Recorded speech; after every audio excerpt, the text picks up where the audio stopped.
Good morning CFA first sem students. आज के lecture में हम लोग देखने वाले हैं व्हाट इज़ ऑपरेटिंग सिस्टम। जैसे कि प्रीवियस लेक्चर में मैंने आप लोगों को कवर किया था हार्डवेयर क्या होता है, सॉफ्टवेयर क्या होता है।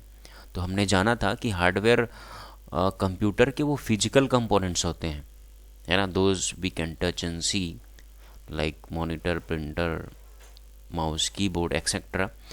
तो उसी में हमने देखा था सॉफ्टवेयर क्या होता है। तो मैंने बताया था आप लोगों को कि जिस तरीके से हमें सोचने और समझने की जो एबिलिटी है वो हमें हमारा माइंड देता है, हमारा ब्रेन देता है, उसी भांति जितने भी कंप्यूटर्स हैं या हम मोबाइल्स की बात करें या जितने भी डिजिटल सिस्टम की बात करें, उनको किसी कार्य को करने के लिए जो किसी पर्टिकुलर सिचुएशन में कैसे बिहेव करना है या कैसे कार्य करना है, उस तरीके का जो गाइड है ना, गाइड करने का काम करता है सॉफ्टवेयर। अगर मैं शॉर्ट में कहूँ या फिर एक लाइन में कहूँ कि सॉफ्टवेयर क्या होता है, तो हार्डवेयर को जो गाइड्स करता है, जो गाइड करता है किसी कार्य को करने के लिए, दैट इज सॉफ्टवेयर। तो उसके तीन कैटेगरी मैंने आप लोगों को बताया था कि सॉफ्टवेयर के तीन टाइप्स होते हैं। एक होता है एप्लीकेशन सॉफ्टवेयर, दूसरा होता है सिस्टम सॉफ्टवेयर और तीसरा होता है यूटिलिटी सॉफ्टवेयर। तो एप्लीकेशन सॉफ्टवेयर के बारे में मैंने बताया था आप लोगों को कि ऐसे सॉफ्टवेयर्स जो किसी पर्टिकुलर स्पेसिफिक टास्क के लिए प्रयोग में आते हैं, एप्लीकेशन सॉफ्टवेयर। मैंने सिस्टम सॉफ्टवेयर में बताया था कि ऐसे सॉफ्टवेयर्स जो किसी हार्डवेयर के बेसिक फंक्शनैलिटीज़ के लिए ज़रूरत हो। जैसे ऑपरेटिंग सिस्टम मैंने बताया था कि ऑपरेटिंग सिस्टम क्या होता है, किसी भी कंप्यूटर के जो बेसिक ऑपरेशंस हैं उन्हें करने के लिए ऑपरेटिंग सिस्टम एक सबसे इम्पॉर्टेंट सॉफ्टवेयर होता है। जैसे कि आप कंप्यूटर को ऑन करते हो, आपको एक डेस्कटॉप स्क्रीन प्राप्त होता है, उसके बाद सारे आइकन्स आपको मिलते हैं, है ना, सारे ऑप्शंस आपको दिखाने का कार्य कौन करता है? Operating system. वो जो डेस्कटॉप आपके सामने जो दिखता है, जिसमें आपको आइकन्स मिलते हैं, आपको फोल्डर्स मिलते हैं, आप स्टार्ट जो ऑप्शन है, स्टार्ट बटन वो मिलता है, उसके बाद सारे प्रोग्राम्स की जो लिस्ट हैं वो दिखाने का कार्य कौन कर रहा है? Operating system. तो आज हम लोग उसी सबसे इम्पॉर्टेंट सॉफ्टवेयर ऑपरेटिंग सिस्टम के बारे में बात करने वाले हैं। तो चलिए स्टार्ट करते हैं आज का लेक्चर। तो आज के लेक्चर में हम लोग देखने वाले हैं definition of operating system, operating system की परिभाषा, और जो example of famous operating system जो मार्केट में आज के डेट में जो ऑपरेटिंग सिस्टम फेमस हैं उनके बारे में हम लोग देखने वाले हैं। फिर हम लोग देखेंगे block diagram of operating system, operating system का ब्लॉक डायग्राम देखेंगे। फिर हम लोग समझेंगे function of operating system, operating system के कार्य। तो चलिए स्टार्ट करते हैं। तो ऑपरेटिंग सिस्टम क्या होता है? A system software which establishes interface between the user and hardware is known as operating system. Operating system एक ऐसा सिस्टम सॉफ्टवेयर होता है जो हार्डवेयर और किसी कंप्यूटर के यूजर के बीच कम्युनिकेशन करने के लिए एक इंटरफेस, एक लिंक स्टैब्लिश करता है। फॉर एग्जाम्पल, मान लो कोई यूजर है और वो इस फाइल का प्रिंट आउट निकालना चाह रहा है ना, तो होता क्या, इस यूज़र और प्रिंटर, हाँ भाई, प्रिंट आउट कौन निकालेगा? ये प्रिंटर निकालेगा। तो यूज़र और प्रिंटर कम्युनिकेट करना चाह रहे हैं, है ना। यूज़र जो है एक ऑर्डर देना चाह रहा है किसको? प्रिंटर को, कि इस पर्टिकुलर फाइल का प्रिंट आउट निकालिए आप करके। तो होगा क्या, यूज़र जो है ना, यूज़र जो है प्रिंट कमांड इस फाइल का भेजेगा, तो वो प्रिंट कमांड जाएगा ऑपरेटिंग सिस्टम के बाद। ऑपरेटिंग सिस्टम ऑर्डर करेगा सीपीयू को, और सीपीयू ऑर्डर करेगा किसको? प्रिंटर हार्डवेयर को। तो इस तरीके से ऑपरेटिंग सिस्टम आप देख सकते हैं एक मीडिएटर का काम कर रहा है, एक लिंक का काम कर रहा है, किसके किसके बीच? यूज़र और हार्डवेयर के मध्य। तो इसीलिए इसकी परिभाषा यह कहता है कि ऑपरेटिंग सिस्टम कोई सिस्टम सॉफ्टवेयर होता है जो यूज़र और हार्डवेयर के बीच कम्युनिकेशन करने के लिए एक इंटरफेस का कार्य करता है, एक माध्यम का कार्य करता है। तो ये तो था ऑपरेटिंग सिस्टम का डेफिनेशन। अब हम देखते हैं कि कौन कौन से वे फेमस ऑपरेटिंग सिस्टम है ना, जो आज के डेट में प्रयोग में आते हैं। तो ये ऑपरेटिंग सिस्टम के नाम हमें पता होना चाहिए, इनके बारे में हमें इन्फॉर्मेशंस होने चाहिए। तो भाई विंडोज़ 7 आज के डेट में मैं जो ऑपरेटिंग सिस्टम यूज़ करता हूँ अपने कंप्यूटर में विंडोज़ 7 है ना। उसके बाद है विंडोज़ 8, विंडोज़ 10। तो ये सारे ऑपरेटिंग सिस्टम है जो आज के डेट में मार्केट में अवेलेबल है। Linux operating system, Unix operating system, Mac operating system, Android operating system, Solaris operating system, BlackBerry, ये मोबाइल वगैरह के जो ऑपरेटिंग सिस्टम्स आते हैं, एंड्रॉयड ये मोबाइल के ऑपरेटिंग सिस्टम है।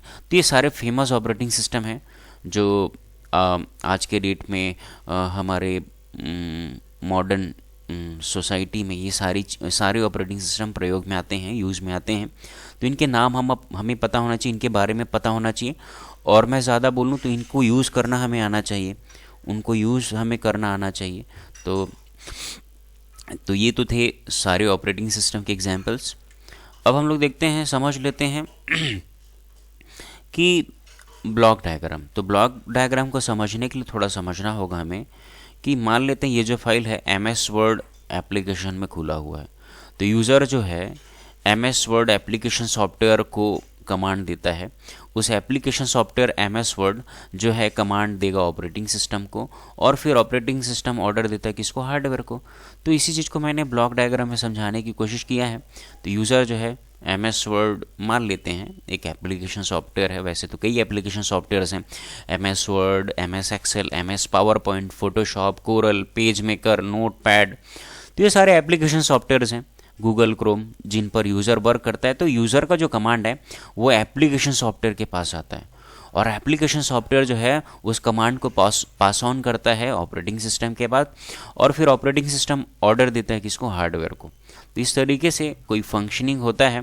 तो उस फंक्शन के आधार पर ये ऑपरेटिंग सिस्टम का आप ब्लॉक डायग्राम कह सकते हैं। सॉरी, यहाँ पर हेडिंग मैंने ब्लॉक डायग्राम ऑफ कंप्यूटर लिख दिया है, यहाँ पर होना चाहिए था block diagram of operating system.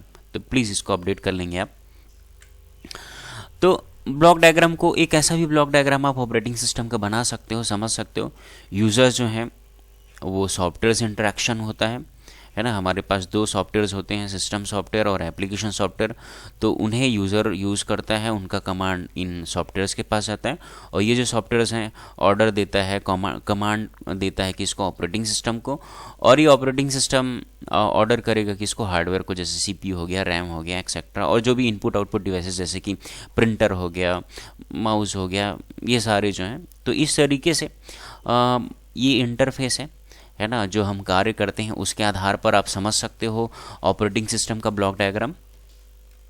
आगे चलते हैं कि ऑपरेटिंग सिस्टम के कौन कौन से कार्य हैं। तो यूज़र इंटरफेस, तो मैंने बताया यूज़र इंटरफेस इस तरीके से कि भाई जब आप कंप्यूटर को ऑन करते हो और आपके सामने जो स्क्रीन आता है ना, डेस्कटॉप विंडो आता है, विंडोज़ आते हैं, है ना, जितने भी स्क्रीन आते हैं, जितने भी ऑप्शंस आपको मिलते हैं, जो आइकन्स आपको डिस्प्ले किए जाते हैं।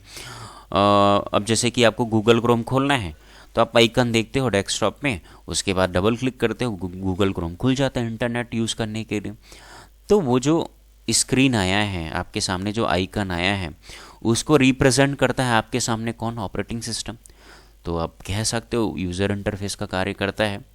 इनपुट आउटपुट ऑपरेशन मैनेजमेंट, तो जितने भी आप जैसे कि आप क्या बोलते हैं, कीबोर्ड से टाइपिंग कर रहे हैं, आप माउस से किसी ऑप्शन को सेलेक्ट कर रहे हैं, है ना, तो एक तरीके से आप इनपुट ऑपरेशन कर रहे हैं। या तो फिर आप कोई डेटा जो है ना, कंप्यूटर के डेटा को आप मोबाइल में ट्रांसफ़र कर रहे हैं, तो वो आउटपुट ऑपरेशन हो गया। या तो किसी चीज़ को आप स्क्रीन में दिखाना चाह रहे हैं, आउटपुट ऑपरेशन हो गया।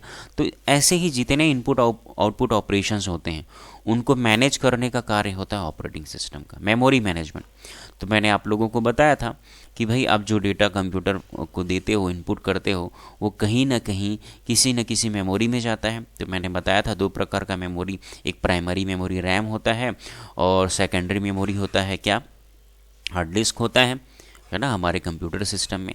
तो जब हम टाइप करते हैं या किसी डेटा को हम प्राइमरली देते हैं, पहली देते हैं, तो वो डेटा रैम में जाता है। और जैसे ही उस डेटा को क्या बोलते हैं हम परमानेंटली स्टोर करना चाहते हैं किसी फाइल में, तो उसको सेकेंडरी मेमोरी में ले जाया जाता है। तो इस तरीके से कौन से डेटा को कहाँ रखना है, कब, और कौन से जगह पे रखना है, इस तरीके का जो निर्धारण है, इस तरीके का जो मैनेजमेंट है, वो पूरा ऑपरेटिंग सिस्टम मैनेज करता है या ऑपरेटिंग सिस्टम के द्वारा लिया जाता है। प्रोसेस मैनेजमेंट, कई तरीके के प्रोसेस होते हैं, जैसे कि मैं किसी ऑप्शन को क्लिक कर रहा हूँ, किसी डेटा को यहाँ से वहाँ मूव कर रहा हूँ, कॉपी कर रहा हूँ, पेस्ट कर रहा हूँ, है ना, कोई डेटा को मैं डिलीट कर रहा हूँ, इरेज कर रहा हूँ, मॉडिफाई कर रहा हूँ। तो ये सारे प्रोसेस जितने भी हम करते हैं वो सारे का मैनेजमेंट कौन करता है? ऑपरेटिंग सिस्टम करता है ना, एप्लीकेशन सॉफ्टवेयर की सहायता से। तो सारे प्रोसेसेस का भी मैनेजमेंट ऑपरेटिंग सिस्टम करता है। नेटवर्क कम्युनिकेशन मैनेजमेंट, जैसे कि मैं अपने कंप्यूटर में इंटरनेट की सर्विस को यूज़ करना चाहता हूँ, मतलब अपने कंप्यूटर को मैं नेटवर्क से जोड़ना चाह रहा हूँ, तो वहाँ पर जो कम्युनिकेशन होगा, है ना, सारी जो प्रक्रियाएं होंगे, प्रोसेसेस होंगे नेटवर्क से रिलेटेड, उसको भी ऑपरेटिंग सिस्टम ही मैनेज करता है। फिर देखते हैं फाइल मैनेजमेंट। यहाँ कई तरीके के फाइल्स होते हैं, है ना, जैसे कि मैं कोई इमेज फाइल बना रहा हूँ, जैसे कि मैं कोई टेक्स्ट फाइल बना रहा हूँ, जैसे कि मैं कोई ऑडियो फाइल बना रहा हूँ, वीडियो फाइल बना रहा हूँ। तो कौन से डेटा को किस प्रकार के फाइल में मैनेज करना है, जैसे कि जो इमेज फाइल है उस वो क्या करता है, जब हम लोग सेव करते हैं ना, तो .jpeg लगा देता है ऑपरेटिंग सिस्टम उसके फाइल के। जैसे कि मैं ए नाम से फाइल सेव कर रहा हूँ, तो उसके जस्ट बगल में .jpeg लगा देता है, ताकि पहचान हो पाए ये इमेज फाइल है। जैसे कोई MS वर्ड में मैं कोई फाइल बना रहा हूँ, तो उसमें वो .docs डॉक्स लगा देता है, ताकि वो पहचान पाए, या तो हम पहचान पाएँ कि ये वर्ड फाइल है। तो इस तरीके से फाइल का भी मैनेजमेंट जो है ऑपरेटिंग सिस्टम के द्वारा ही किया जाता है। पेरीफेरल कम्युनिकेशन मैनेजमेंट, तो पेरीफेरल वो डिवाइसेस होते हैं जिनको हम लोग कंप्यूटर या हमारे कंप्यूटर के मदरबोर्ड से जो बाहर से हम लोग अटैच करते हैं, लाइक प्रिंटर हो गया, माउस हो गया, कीबोर्ड हो गया, मोबाइल हो गया, हेडफोन हो गया, ये हम बाहर से कनेक्ट करते हैं मदरबोर्ड में, CPU में। तो ये सारे पेरीफेरल्स होते हैं। तो इनके साथ जो कम्युनिकेशन होता है ना, उसको भी मैनेज करने का कार्य करता है कौन? Operating system. Coordination between other softwares end users, तो यूज़र और जितने भी सॉफ्टवेयर्स होते हैं, एप्लीकेशन सॉफ्टवेयर्स, उनके साथ जो है कोऑर्डिनेशन, उनको मैनेज करने का जो कार्य है वो कौन करता है? ऑपरेटिंग सिस्टम ही करता है। कमांड इंटरप्रेटर अगला जो टास्क है। तो देखो, हम जो कमांड देते हैं उसको हार्डवेयर कब समझता है? जब हमारे कमांड को ट्रांसलेट करता है ऑपरेटिंग सिस्टम और हार्डवेयर तक पहुंचाता है। तो एक तरीके से कमांड इंटरप्रेटर का भी कार्य करता है ऑपरेटिंग सिस्टम हमारे और हार्डवेयर के मध्य। एरर डिटेक्शन, कई प्रकार के जो एरर्स आते हैं हमारे सिस्टम में, उसको वो प्रॉपरली क्या करता है, हमें मैसेज दिखाता है कि भी हार्ड डिस्क फेलियर है, आपका हार्ड डिस्क का ये वाला जो पोर्शन है वहाँ पर एरर आ रहा है। जैसे आप कॉपी कर रहे हो, है ना, तो कॉपी करते समय आप, हो सकता है आप मोबाइल में डेटा को कॉपी कर रहे हो, और मोबाइल जो है ना, आप डेटा केबल लगाए हो और डेटा केबल मान लो अचानक से हिल गया, तो है ना, तो उस टाइम में क्या, वो जो चैनल बना था आपके कंप्यूटर के बीच में, जो रास्ता बना था, क्योंकि मोबाइल का कनेक्शन हट गया वहाँ से, है ना, डेटा केबल आपने हिला दिया, तो हो क्या रहा है, जो लिंक बना था वो टूट गया। तो बोलता है वो, प्रॉपर ऑपरेटिंग सिस्टम मैनेज दिखाता है, can not copy this file, है ना, because your device is not connected, ऐसा कुछ मैसेज दिखाता है। तो इस तरीके से एरर डिटेक्शन भी जो फैसिलिटी है वो ऑपरेटिंग सिस्टम ही हैंडल करता है। प्रोटेक्शन एंड सिक्योरिटी, कई तरीके के प्रोटेक्शन और सिक्योरिटी प्रोवाइड करता है। फॉर एग्जांपल, इंटरनेट के कुछ वेबसाइट्स जो हार्मफुल होते हैं उन्हें ब्लॉक कर देता है ना, कुछ कुछ कनेक्शंस होते हैं, नेटवर्क कनेक्शंस, उसको ब्लॉक कर देता है ताकि हमारा सिस्टम सिक्योर रहे, है ना, कई प्रकार के हैकर्स और वायरसेस से। तो इस तरीके से जो सिक्योरिटी और प्रोटेक्शन प्रोवाइड करने का भी जो कार्य है वो कौन करता है? ऑपरेटिंग सिस्टम ही करता है। तो आज के लेक्चर में हमने समझा ऑपरेटिंग सिस्टम क्या होता है ना, फिर हमने समझा, सबसे डेफिनेशन मैंने बताया, आप लोग को समझाया बड़े अच्छे से कि ऑपरेटिंग सिस्टम जो है वो इंटरफेस का कार्य करता है, लिंक बनाने का कार्य करता है, ताकि यूज़र और हार्डवेयर जो है आपस में कम्युनिकेशन कर पाए। तो ऐसा एक प्रकार का सिस्टम सॉफ्टवेयर होता है। फिर मैंने कुछ एग्जांपल्स बताए ऑपरेटिंग सिस्टम के, फिर मैंने आपको ब्लॉक डायग्राम, 2 ब्लॉक डायग्राम बताया आप लोगों को, है ना, उसके फंक्शन के आधार पर। ऐसा आप समझ सकते हैं ऑपरेटिंग सिस्टम को कि ये यूज़र और ये जो हार्डवेयर है उनके बीच में कम्युनिकेशन कराने के लिए ये इंटरफेस का काम करता है, माध्यम का काम करता है, एक लिंक का काम करता है, लिंक बनाता है यूज़र और हार्डवेयर के बीच में। तो ब्लॉक डायग्राम में हमने समझा। और ऑपरेटिंग सिस्टम कौन कौन से वो जो मेजर कार्य हैं, है ना, मेजर फंक्शंस हैं, कौन कौन से कार्यों को करता है, तो उसके बारे में हमने देखा ऑपरेटिंग सिस्टम के बारे में। सो ये टॉपिक हमारा कंप्लीट हो रहा है ऑपरेटिंग सिस्टम। इस वीडियो को आप बड़े अच्छे से देखिए, और जितने लोग चैनल को सब्सक्राइब नहीं किए हैं वो चैनल को ज़रूर सब्सक्राइब कर लें, और बड़े अच्छे से नोट्स बनाइए और समझिए। So thank you very much.